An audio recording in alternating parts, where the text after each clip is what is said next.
Welcome to the second part of Chapter 5 of Signs, starting right out with a slow-moving vehicle sign. I thought this would be a good one to start on, just to get our attention going today. We might see this on horse-drawn carriages, tractors, or other slow-moving equipment. And the next slide will show us a picture of that in just a moment.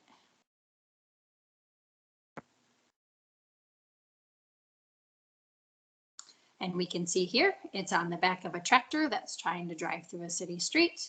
And it helps to keep it safe, letting others know that it's going to go at a slower speed than the rest of traffic might travel.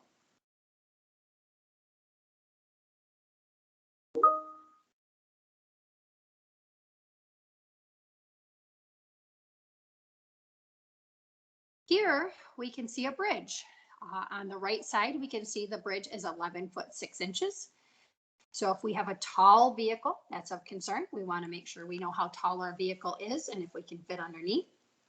The signs on the right and the left, the yellow striped signs, are showing us that we should move over a little bit to get into the bridge. Move over either to the right or to the left. This helps the driver to understand where they need to go on the roadway to make sure they get through the tight area of the bridge safely. This one is giving us information on an expressway. And cute little side note, this is a road that I would travel many times a couple years ago, and this is towards the Grand Rapids area. So we are on an expressway at this current time. If you look at the cars on the right side of the post here, and you can see that it tells you to M6, it's going to be 8 miles and about 7 minutes. Or to Byron, it's going to be 17 miles or about 15 minutes. So it helps you to understand how long traffic is going to take. These signs are also very good for information to tell you when bad weather is coming, when there are special events coming where maybe the road needs to change in the opportunity that you can travel on it, maybe an accident, missing persons. It's a good information sign that you can find on the expressway. Here we can see this is most of the time found for construction, but it also can help us to understand that there's a winter weather advisory coming up. We might see that in Michigan a little bit. We can see with the snow on the ground, we know we have winter weather, but it also helps us know the weather might change and become increasingly more difficult to travel in. So they put a sign there to let us know. Here we can see that it's telling you what your speed is. So this is actually a radar, and it's potentially telling us that the car we're in, if we're using our imagination as we look at the slide, that we're going 58 miles an hour, which might be a little fast as we are in a construction zone, which most of the time they want to bring us down to about 45 miles an hour for increased safety. So this is potentially why it's flashing, showing us that we're going a little fast for conditions. Here, again, another giant slide with a bunch of information. So we have destination or mile markers. They're going to give us the information as to how far away something is. And we can see that's in the second row there. So US 38 would be 5 miles away. Greenville would be 40 and St. Louis is 125. So that helps us to plan. How long are we going to be on the road? How many miles to our next destination? And maybe how long it'll take to get there. The route markers up at the very top are going to show us highway route numbers so we can find out or tell others where we are at. They convey information about the size of the routes as well. Road service signs down at the bottom are blue. We can see we have camping, hospital, scenic area, phone area. That's kind of an older sign that we might not use very much anymore. Now that we all have cell phones, we take a phone with us. Camping is a certain direction. The hospital is a certain direction. So that's helping us to find information of specialty areas if we need to get to those. We also have information for recreational areas, which are going to tell us where the Rocky Mountain National Park is, or maybe the Shenandoah National Park. But that is showing us where recreational areas are to help us get maybe to our vacation or to give a landmark to give directions. This next slide here can be useful for international driving symbols in case you find yourself driving in a foreign country. These symbols are similar to some of the signs in the US. You can see telephone, first aid. These are danger signs. You'll notice the bottom ones look much like a yield sign. However, they're upside down. So they now mean danger or roadway intersection or uneven road. So they're giving us some very important danger information there. We're going to go on to guide signs next. So we can see west, east, south, and north. So that's one direction. We can see that we're on Interstate 64 or Interstate 81. And then the arrows down at the bottom direct us how to get to those locations. So a lot of information on one sign can tell you if you're going north, south, east, or west, what interstate you're on, and how to get there. This is a map. A lot of individuals might grab one of these and take it with them to find directions. Others of us use our phone. There's a mapping application in the phone, which can also give verbal directions. Or we might use what's called a Garmin, and it's a device that's attached into the car to provide mapping information as well. Here we can see they've outlined a route for us that we would maybe take, and that's how we would follow through on which road we would like to go on, what turns we have to make, landmarks, or anything we might find along the way. Again, here's another copy of a map to show us how to maybe get around Bismarck, North Dakota. So if you get a chance and your parents have a map book around or an atlas, I would grab it, open it up, and maybe mom and dad could guide you and help you to see what road you get to a specific area or how to find your house potentially by following the roads to get from a specified location to home. Coming into this one here, we are talking about 3-digit federal interstate highways beginning with odd numbers and 3-digit federal interstate highways starting with even numbers. So they're telling us the even numbers are a loop and that bypass cities and congested areas, meets the primary route at both ends, and has a 3-digit route beginning with an even number. Spurs, as they are known to be, are a short route that connects the primary route at only one end and have a 3-digit route number with an odd number starting it out. Again, here's another picture of the AAA book that potentially you're using. And we're going to continue on to more signs. With so many signs in the highway traffic safety area, it can be a bit overwhelming. You don't necessarily need to know and remember every single possible sign. That is why we're focusing on shapes, colors, and common wording. You can apply this knowledge to interpret signs that you encounter that are new to you. So as we can see, the red stop sign we've come to understand means stop. The speed limit is a regulatory sign as well. And I'm not sure if you can see the yellow circle kind of pulsating there, showing us that a train is coming through. And we would guess that potentially coming up there, we would have had a yellow railroad crossing sign. Here we've got our no passing zone. No texting, put it down, it's the law. Might be a sign we might find on the expressway where I was showing you that M6 and Byron Road sign. They might actually put information on there that states just this, no texting. And then end road construction. That's an important one if you are in a construction zone, that once you get to that sign, you know the construction has ended and you may return to your regular speed. Here, this is showing us that people misguided warning signs. So the yellow signs were showing you that there's a curve there and there's a wall there. And you can see those black marks are actually potentially cars sliding up against them, maybe tire marks, but potentially people were going too fast through a curve and they ended up swiping the wall just a little bit. chevron signs we've talked about a little bit through our time here and talking about signs. These show us that curves are coming. They are a warning sign to provide valuable information right when drivers need it.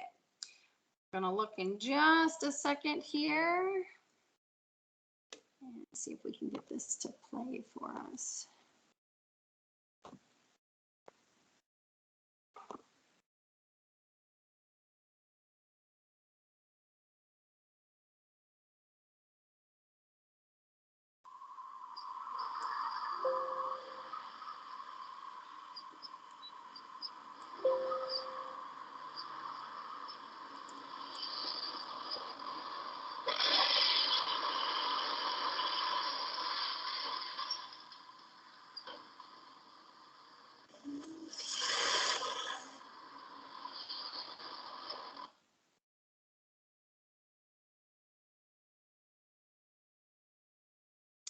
And what we are unable to see, I was not able to get it to play just through the audio. You can see there's a truck down at the bottom, and the truck is in the audio trying to drive through that bridge.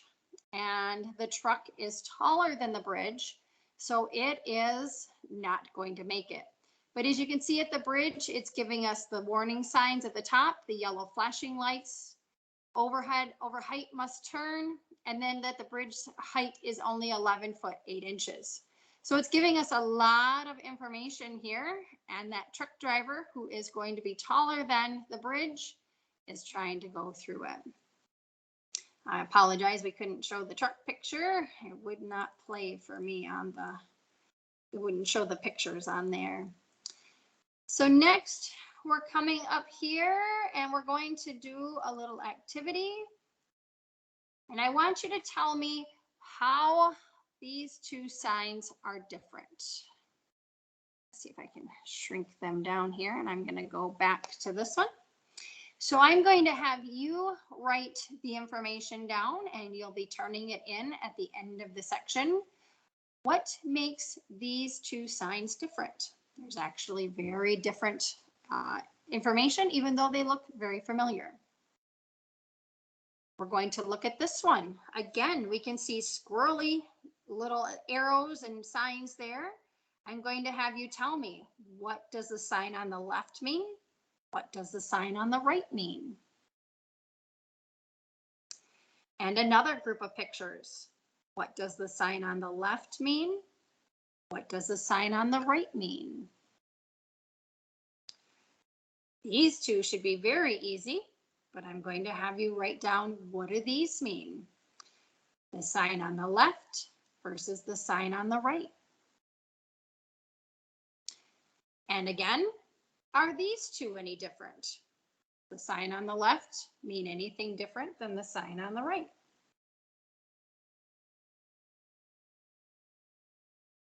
Now we're going to look at traffic signals. So before, what we were looking at are signs. They are usually on a post or affixed to a bridge or something stationary. What we're going to see next are lights. As you can see, there's red, green, and yellow, and we're going to find out what those mean.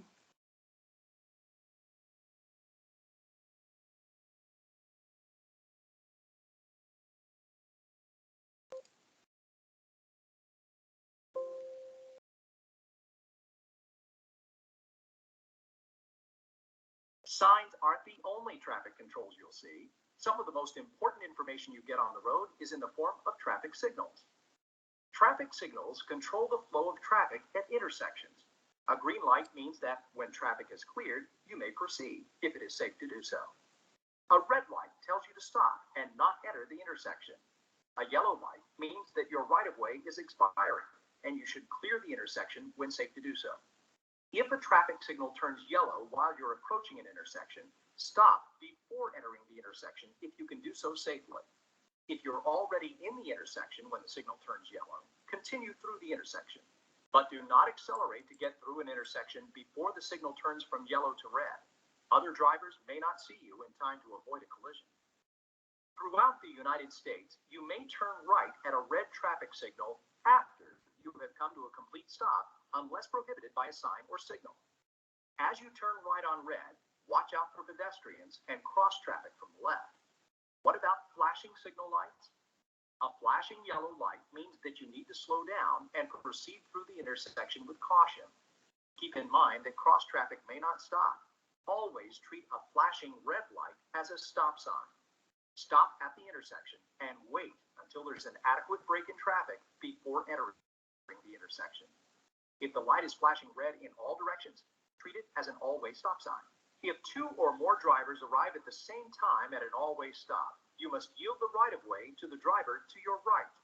If the intersection has no signs or the traffic control signal is not working, treat it as an all-way stop where all drivers approaching from any direction must stop before entering the intersection.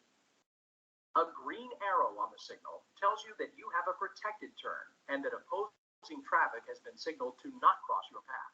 If the green left turn arrow goes off and no red light or red arrow appears, you may still turn left, but you must first yield to opposing traffic. These general guidelines about traffic signals are always subject to local laws, so check your local laws for any variations. Always stay alert for signs and signal light. They can make the difference between being involved in a crash and avoiding one. Okay, as that was playing, I was working through a couple of slides that are next in the PowerPoint video. I'm not able to get the video to play as well as I would like, so it does not play on here, but of course you're getting the verbal information. So you could see that this is a green light, and when traffic is cleared, you may clear the intersection. I'm going to back up again as I was during the video. This is showing you a yellow light where you have the right-of-way is expiring, meaning that the light is going to turn red and we need to clear the intersection. And again, as I said, as the bottom states, the red light will follow. I'm going to back up a little bit. This is stop prior to the pedestrian crosswalk so that we're not in the pedestrian crosswalk, and do not enter the intersection as the light is red. I'm going to scroll back through these pretty quickly a second. And now the standard signal sequence is green, yellow, red, green.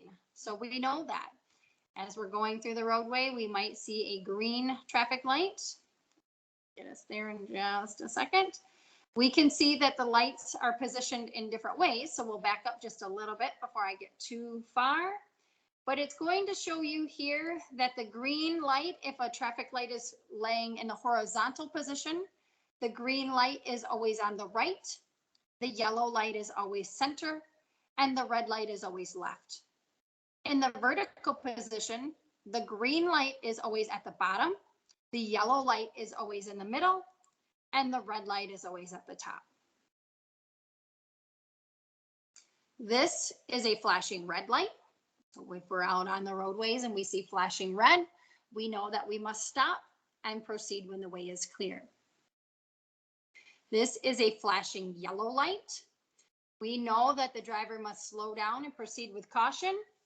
Also must be prepared to stop immediately, as potentially cross traffic is not addressing their light as they should. Here, this is telling you warning that this curve needs to be at 25 miles per hour, that it's a very large or very tight curve, and that we need to slow down. So you can see that the yellow flashing lights are giving us warning in that situation. A solid red arrow indicates traffic direction. Movement is not allowed in this direction, so we should not be moving at this point in time. Here we have another red arrow. This is a solid yellow arrow. This is telling us that it appears after a green, indicates that the light is about to turn red. And a solid green arrow, traffic is moving in the direction of the arrow and may proceed if it's clear.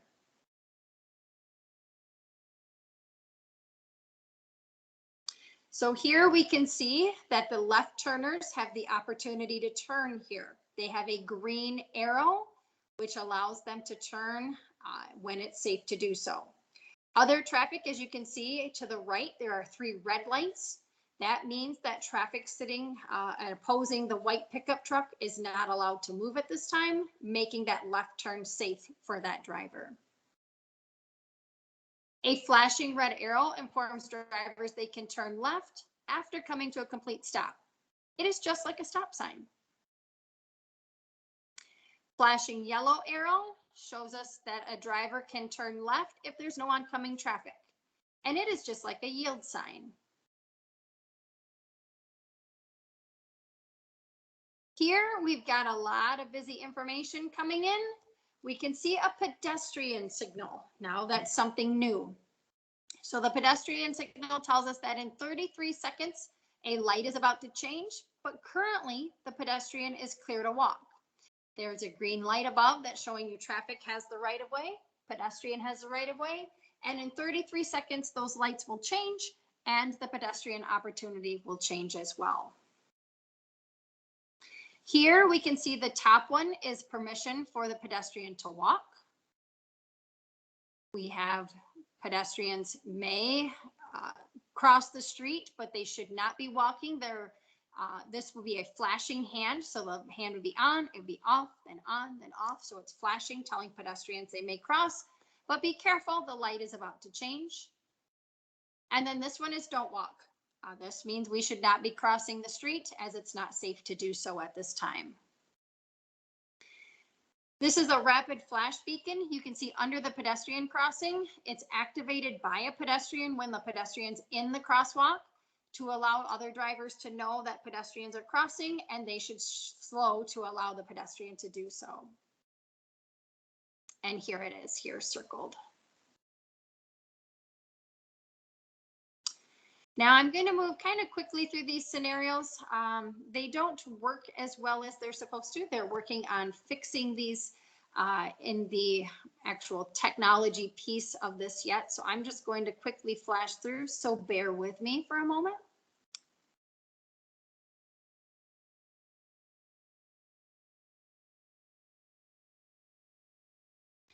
And I thought I was going to be able to, but it's not going to let me. Oops, I guess it is. So here we can see there may be a potential hazard coming up. And here it's showing us cars coming up to an intersection and that they would have the right of way.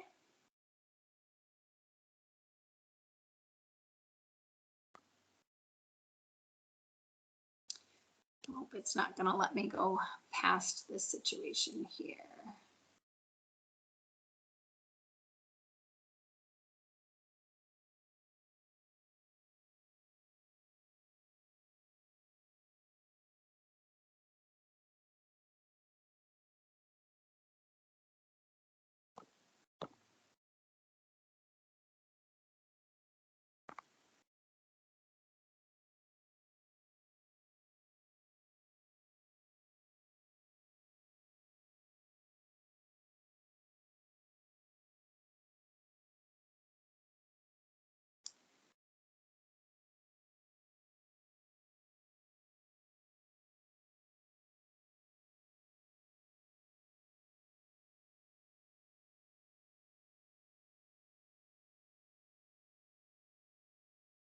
Well, you're going to have to excuse me as it will not let me move past this point. So at this time, I'm going to stop the video of section 2 and I'll start up in just a moment again to complete this unit.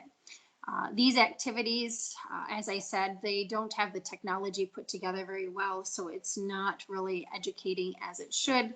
And so it's not changing scenes as it should. So I'm going to stop at this moment and I'll be right back.